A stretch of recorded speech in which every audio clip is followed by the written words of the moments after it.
Okay, so today, our objectives and agenda. We want to talk about the for the new standards and how our assessments will support that vision. We're going to talk about the shifts that are going to be necessary in the classroom so that our kids can master those standards. And then we will talk about what the field test is going to look like, the item types that we've developed for our assessment, and a set-based design. After we go through those things, then we'll talk about next steps that are available. And let me stop for just a second, because if you have a question as we go along, you can type it in. Some of the questions Leah may answer right away. Some of them we may wait until the end, because if we feel like it's something everybody would like to know. But if you do have a question, feel free to type it in. Okay.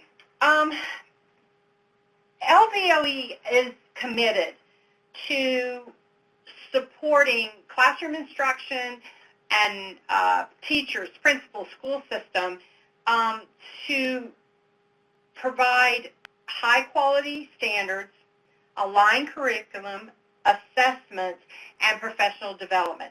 And what we want is we want our students to leave school college-ready or career-ready, and we want them to remain on track to progress to the next grade level and be successful in that grade level. Our standards call for students to apply content knowledge. We need them to investigate, evaluate, and reason scientifically, and connect ideas across disciplines. When we first started discussing standards and what we wanted for our students, our initial thought was we really want our science students to think like a scientist, write like a scientist, and read like a scientist. And with these new standards, we are incorporating that thought process because we're having our kids start thinking about things, having to communicate, and hopefully that this will help the students become ready for college or for career, and they won't be falling behind at grade level. Okay, the new science standards look like this. We have, and I'm sure all of you are familiar with this, but it doesn't hurt to go over it. The performance expectation is the actual standard.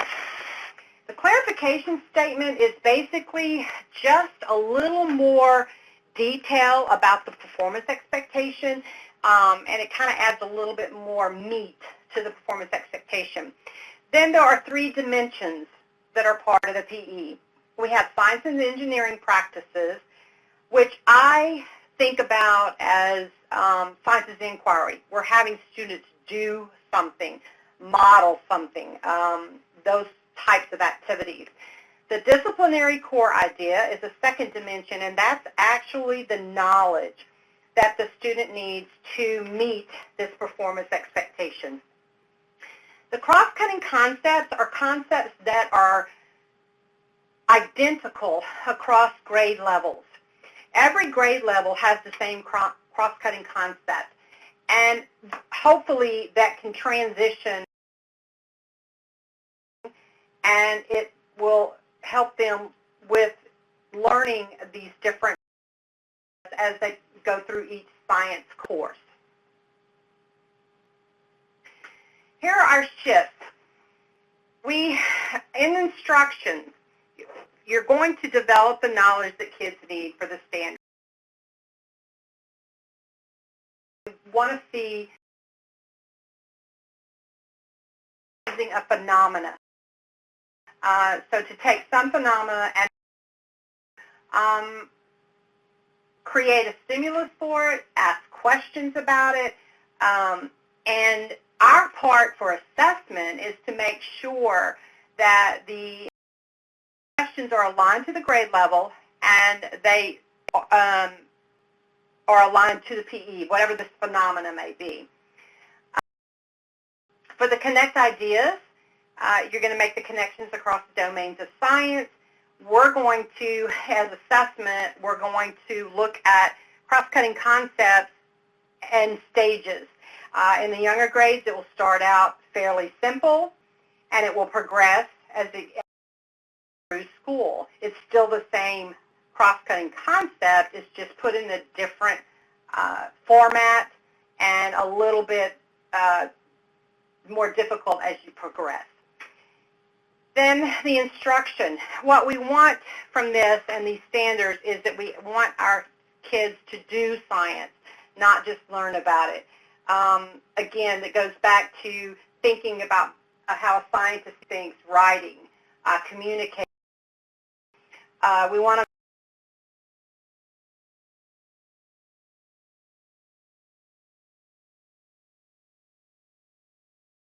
give us some evidence, support your claim or support your reasoning with evidence. And as far as assessment, we want to create items that are just not recall. That's just very, very simple, and our GLEs have been aligned and basically asked for the kids to recall. So this is a really new mindset and a big shift, because now kids are going to be asked to do a lot more than just recall, because they're going to investigate and they're going to design solutions. So we talk about our PEs being our multidimensional alignment, and that means they're going to align to all three of those dimensions. I will tell you this, in our field test guides, you'll notice that we have the dimensions color-coded. The DCIs are all going to be in orange, SCPs in blue, and CCCs in green. You will see that if you in some of the slides that we'll go into a little bit later, but also in our field test guide. So when you see an analysis that's written in blue, you know what we're talking about, an SCP. And what happens with our items is we look at some phenomena and we have a PE or a bundle of PEs that apply to this phenomena. You can do that a different way too. You could find a PE and then you can go find the phenomena that matches that PE, or you can have the phenomena and figure out which PE it belongs to. All of our items and item sets are all aligned to at least two dimensions, at least two. The task sets are all aligned.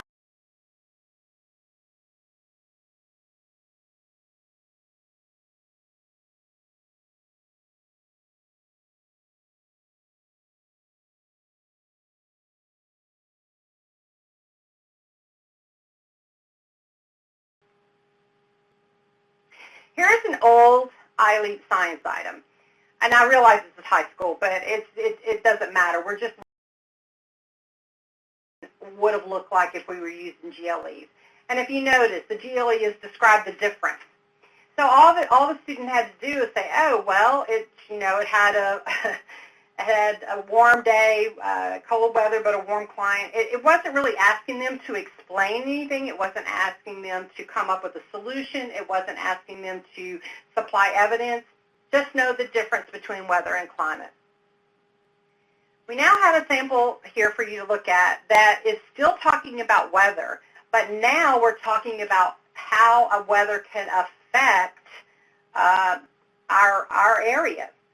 And it is asking the students, if there's a claim, and we're asking the student to, what evidence best supports that claim? And if you'll notice on the left, we put an analysis there, and we said, okay, this item is going to require the students to engage in argument by making a claim, and they're going to demonstrate steps humans can take to reduce the impacts. So this particular question, even though it's a standalone or multiple choice, is aligned to an SCP and DCI. Our goals for our new assessments. First of all, I will tell you, these items have been developed and they have been vetted very much between the department and the vendor that creates the items. But more than that, we have taken these items to committees of Louisiana educators, and we asked them to review every one of these items in terms of, are the items standard? Is there in the question look at, and we value their input, and it helps us to know what we need to have for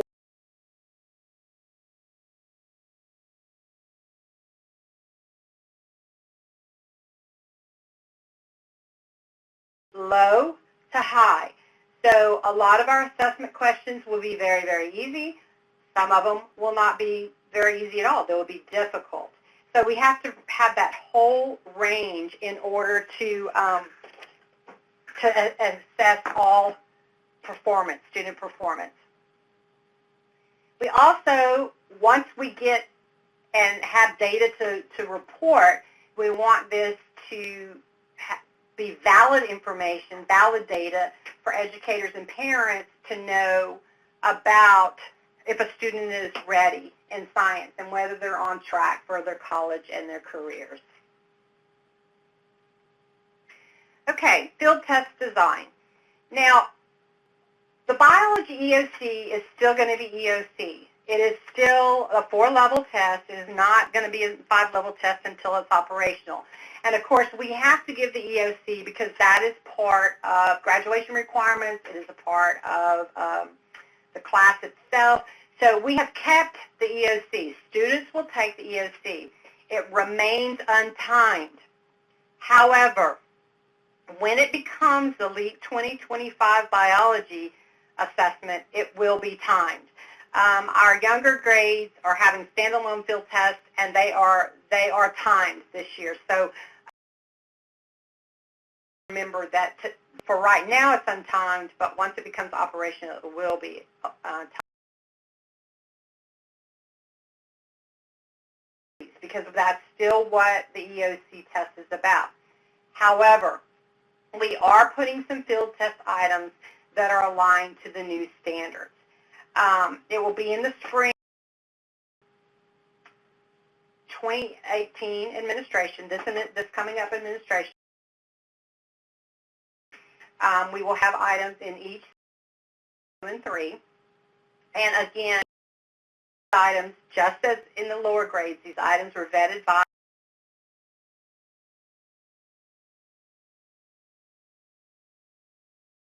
the younger grades got as well. Okay, this is the operational test is in the first column. It has 23 multiple choice in session 1, and in session 3. Session 2, this is nothing new. 2 multiple choice, 1. Actually, that's not a constructive response. That's an extended response. I don't know why it says constructive response, but most of you know the biology format at this point. But what we're going to embed in session 1 is an item set and 5 discrete items. Discrete is a standalone, a multiple choice. In session 2, we're going to put a task set. And in session 3, we're going to put another item set and 4 discrete items. What we have done is we have put a suggested time. We added time to the suggested time for the EOC. I don't know if this is going to be, if this will work. We're not real sure about the timing that will be done after the test is completed, but we did increase the time for each session due to the fact that these field test items are a lot, I shouldn't say lengthier, but they involve more. Okay, we're going to talk about item types. Now, the selected response, multiple choice, it has the 4 answer options and 1 correct answer. Multiple select, the students will be given 5 to 7 options to choose from. There is going to be more than 1 correct answer, but in this particular case, when it is a standalone multiple select, they're going to be given the number of correct answers. So if they have a question that asks them to, it'll say select the 3 correct answers. They will be given that number. In one of the types of items, they're not going to be given that, and I'll talk to you about that in just a moment. But if it's just a regular little standalone multiple select, they'll be told how many answers to select. Okay, our technology enhanced. We are the last group, the last content area to actually have these technology enhanced. So I'm hoping that by biology kids, they will have experience with these types of items. But we will have drag and drop where they will click on something and move it somewhere else. Drop-down menu is like an inline choice. They have a little arrow that drops down and they choose the correct answer from that. Match interaction, they click on a place in the table for the correct answer. Hotspot, they can take a graphic and move it into a map.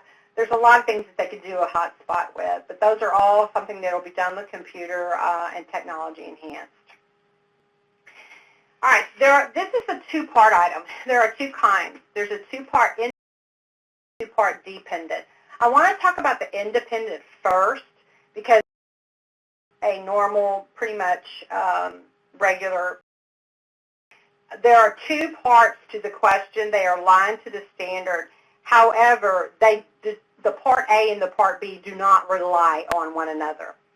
The answers are going to be independent.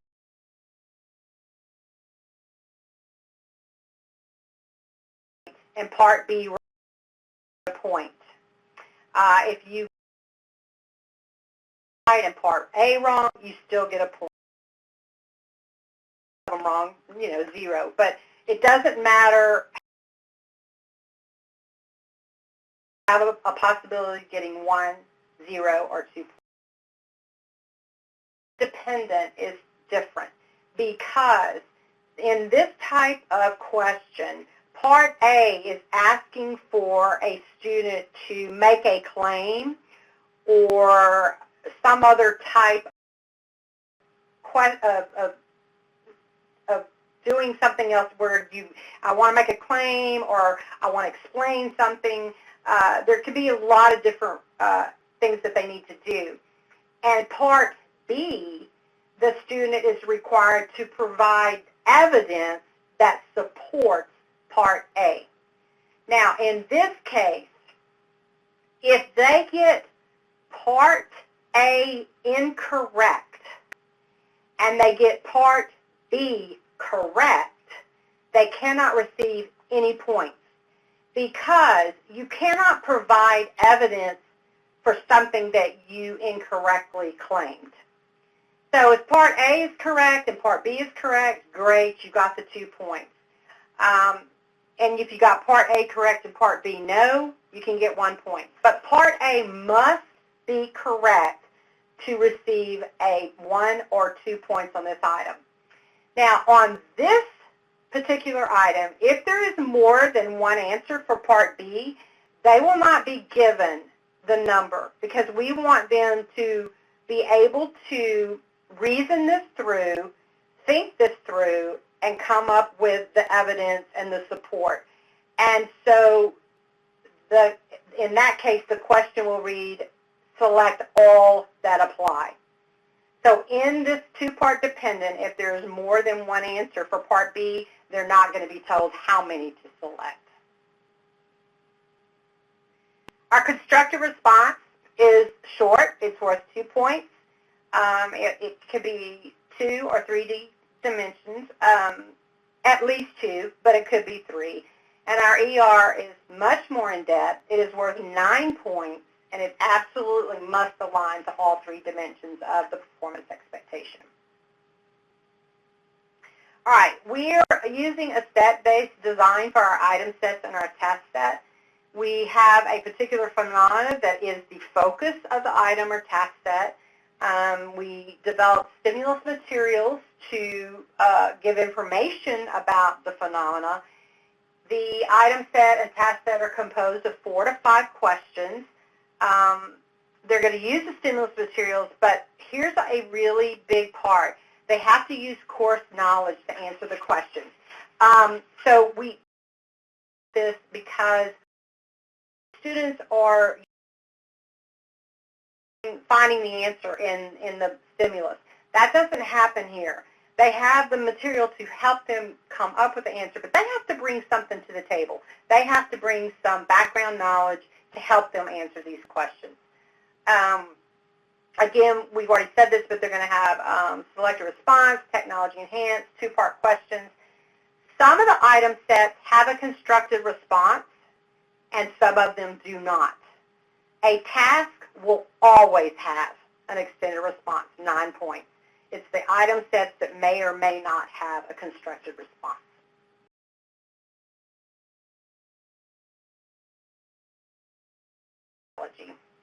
And by the way, this item that we're going to look at, it is in the biology field test assessment guide that is posted on our website.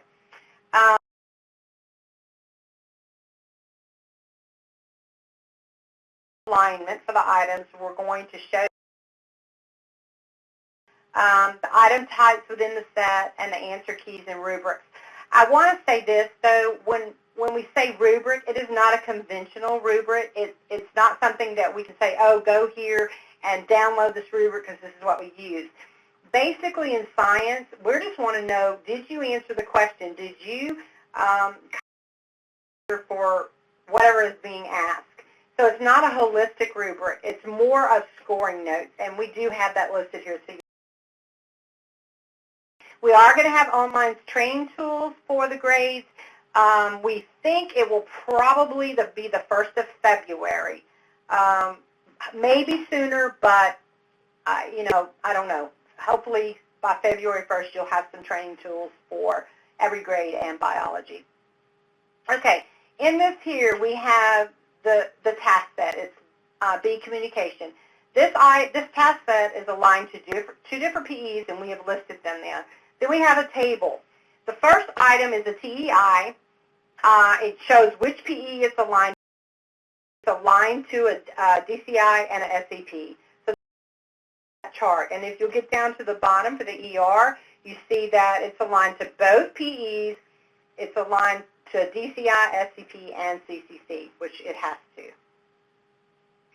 All right, all of this is the stimulus material. The kids will read this. It's on a couple of slides. We have a graphic to show them a picture of a swarming of bees. So they have all of this stimulus material given them to begin with. All right, so here's the first item, and it is a technology enhanced, and they're going to drag a phrase into the box to complete it. But notice, this is aligned, as we showed you in the chart, to an SEP and a DCI. This one is just a regular multiple select, but see, we have select the 2 correct answers because this is not part of a 2-part dependent item. It is aligned to SEP and DCI. This one is just a multiple choice, and at the bottom it aligns to DCI and a CCC. You can drop another technology enhanced. They drag the statements into the correct boxes. Now, this is the ER. All the kids will all see as you respond to part A and part B, or as you respond, follow the directions below. So they will have some general directions right there after the question is given to them, the prompt. Okay, part A, they want to explain the structure and functions of the nucleotides. And in their answer, we tell them, discuss this. This is what you need to discuss as you're answering this. And part B, explain about the path from DNA to the swarming response. Okay, here we show the analysis that this is what we asked them to do. We wanted them to construct an explanation. We wanted them to be able to talk about genetic information, and we wanted them to understand system and system models and structure and function. Now, here are our score points. In part A, we asked them to do 3 things, and 1 point for explaining the role of each of the following. So they had to explain the role of DNA, nucleotides, and transfer RNA. Then they had to do 1 point for using evidence to support each explanation. So that's a total of 6 points. So somewhere in there, they have to do these 6 things to get those 6 points. And in part B, they have to describe these biological multiple scales and how they work together. Now, what will happen when these are scored, the readers will look and they'll say, okay, in Part A, the student got 5 points. Part B, they got 3. So out of 9 points, the student will score 8. Okay, so that's how that's going to be set up, and it's going to be, did they meet each of these bullet points that we asked them to meet? And of course, this is a sample response. And remember that sample response are written by adults. We do not expect to, well, we'd love to see this from students, but we know that we won't get this kind of response from all students. But basically, what we want is that they answered and they met those bullet points. So you can kind of take a look at that from the field test guide and just see what we were expecting from that. Okay, next steps. We have a lot of documents that can help in the classroom because we're hopefully what we'd like to do, we want our assessments to model the instruction. We want it to go. So we want, you know, teachers to start using these bundles and this phenomena and set-based design in the classroom so that when students actually see these items for operational, that it's not something that's different for them. We do have the science field test guides. Our online tools in February. But if you have any questions that we're not going to answer today, please email us at assessment@la.gov.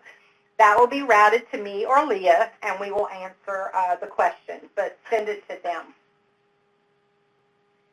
Okay, and then here, the NSTA has some classroom resources that have grade-appropriate lessons, and they have sample tasks.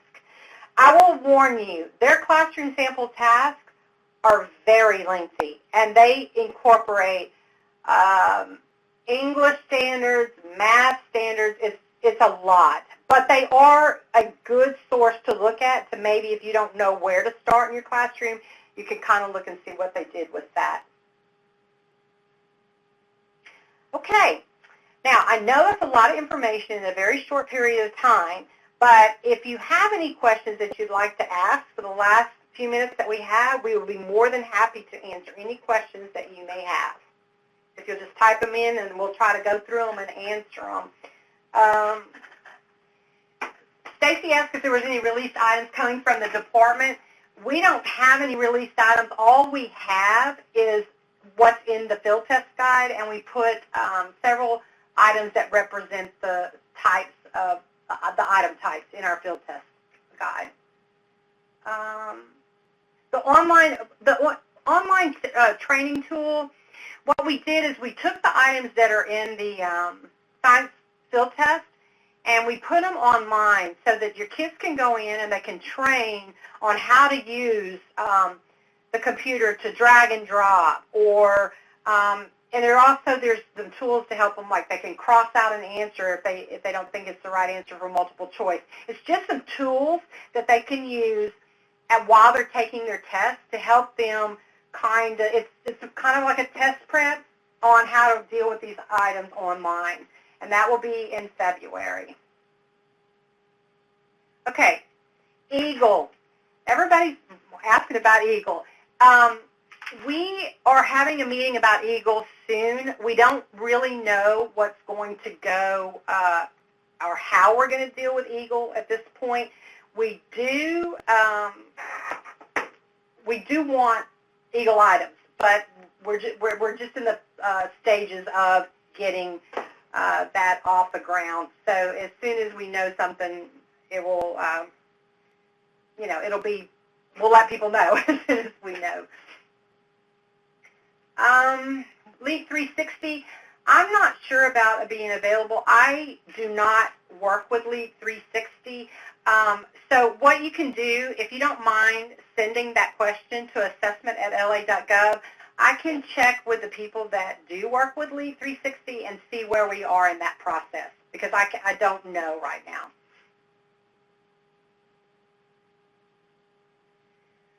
The question, is there a plan to add other high school science besides biology? Not that I'm aware of. I believe that biology is going to be the only science, high school science.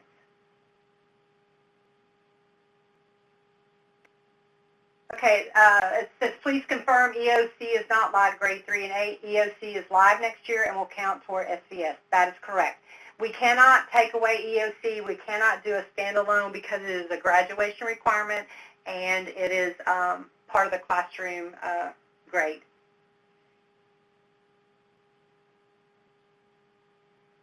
I said, the question is, do any NGSS books have online tests that are in this format? I am not sure. Oh, well, somebody answered that for me. Stacy did. Thank you, Stacy. No. So, oh, good. That helps. Okay, does anybody else have any other questions? Remember, after this, and you guys up with a question, so all you need to do is just please contact me at assessment@la.gov, either Leah or I. One of us will get back with you and answer. And just hopefully we've given you some information to think about. And are there any plans to release the field test items after testing? No. Field test items, let me explain what field test items are used for. Field test items are used to create the operational test. Now, sometimes if we have a field test item that has really bad data, we may use it to release at some point, but field test, when we field test something, it is for the purpose of using it on the operational test. Okay, what was the answer to the last question? Oh, they asked about NGSS and assessment items in this format, and no, they do not. They don't have any. NGSS doesn't have the format like we have.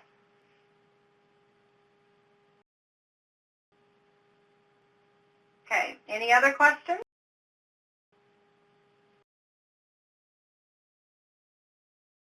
We hope this has helped you. We're here for you, so let us know if you need anything, and hopefully you'll have a great rest of the year.